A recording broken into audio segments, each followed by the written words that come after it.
na ng Senate Committee on Agriculture and Food ang pagdinig para sa paglikha ng batas kaugnay ng pag-angkat ng bigas sa ibang bansa.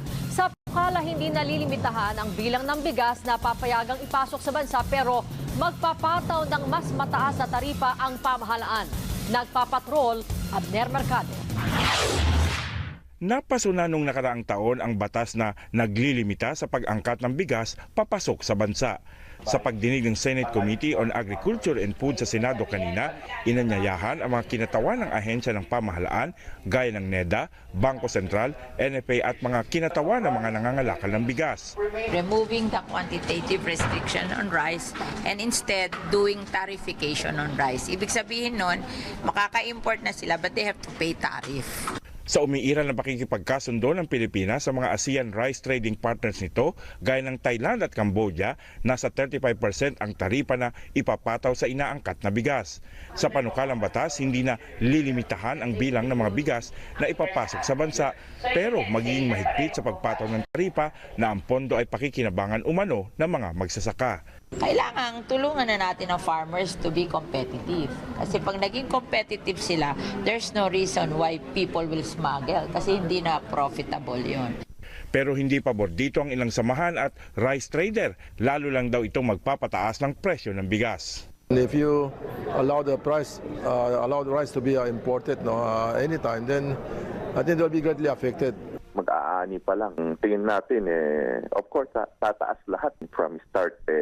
Mag-aararo ka, kailangan ka ng mga traktor, di ba? So yung traktor, kailangan ng gasolina. Kung mag-aani ka, kailangan din ng tracer, tataas ang production cost. Automatic, itataas mo rin yung ibebenta. Pero ayon kay Villar, unang pagdinig pa lang ito at hihingan pa niya ng panig ang lahat bago maging pinal ang lilikhaing batas. Target na mabuo ang batas sa unang 3 buwan ngayong taon. Abner Mercado, ABS-CBN News.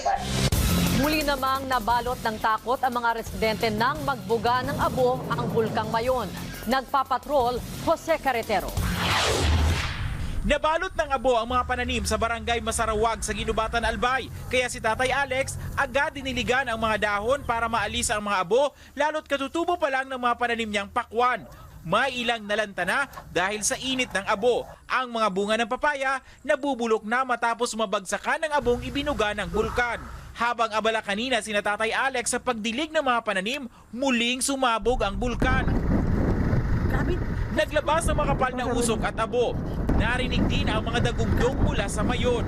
Dahil dito maraming mga evacuee na pansamantalang bumalik sa mga bahay ang nagkumahog bumalik sa mga evacuation center gaya ni Annalisa. Pupunta na po kami sa Mauraro kung saan po kami nararapat na mag-evacuate. Si Nanay Gloria umangkas na sa motor para makabalik sa evacuation center dahil sa takot sa dagungdong ng bulkan.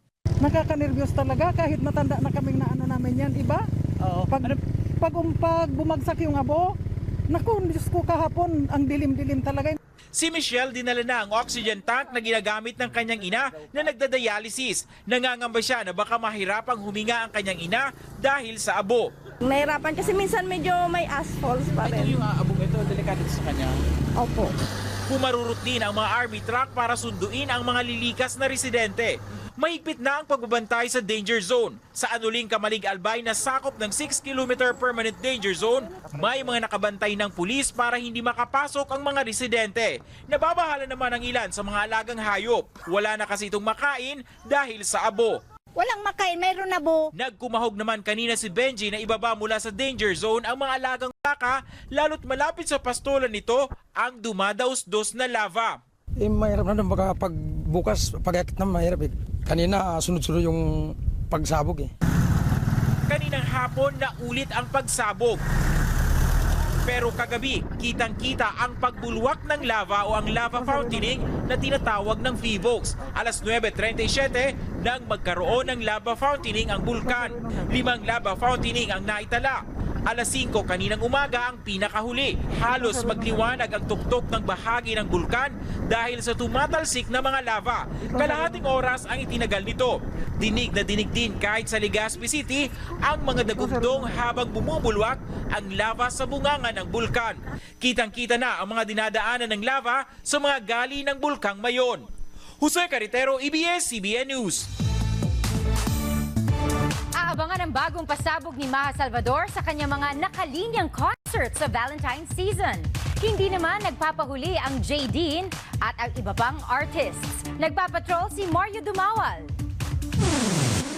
Mula sa palabang si Lily Cruz sa Wildflower, magtatransform muli si Maha Salvador bilang mutya ng sinulog sa kanyang February 4 Valentine concert sa IEC Convention sa Cebu City. Dadalhin niya rin ang Maha on stage sa Singapore. Sa Cebu, sabi ko po, gusto ko may connection ako sa kanila. So, nag-invite kami ng Cebu dancers at ng Sinulog dancers. Magpe-perform din si Maha sa Kia Theater sa Marso. Bukod sa serye ng concerts, pinaghahandaan niya ang nilulutong next project kasama si Sanjo Marudo. February 9 naman ang inaabangang Revolution The Jaden Concert sa The Big Dome kung saan guest si Sara Geronimo. Natapat din sa February 16 Chinese New Year ang Valentine season kaya't siksik sa iba't ibang show.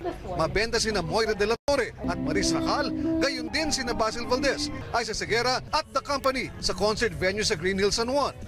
Big break naman kay Morissette Abon ang kanyang first major concert sa Araneta Coliseum. Magkasama naman sina Martin Rivera, Ogie Alcacid, Regine Velasquez at Eric Santos sa MOA Arena. Sani puwersa naman ang PBA Super Veterans, gayon din ang VST at Boyfriends para sa serye ng mga Asian Celebrity Cruise ngayong Pebrero. Bonus din nakasama nila si Miss International 2016 Kylie Versosa. Basketball clinic meron and 3-on-3. Magti-3-on-3 kami. Ang ikinatutuwa nila, magtatanghal pa sila sa gitna ng dagat.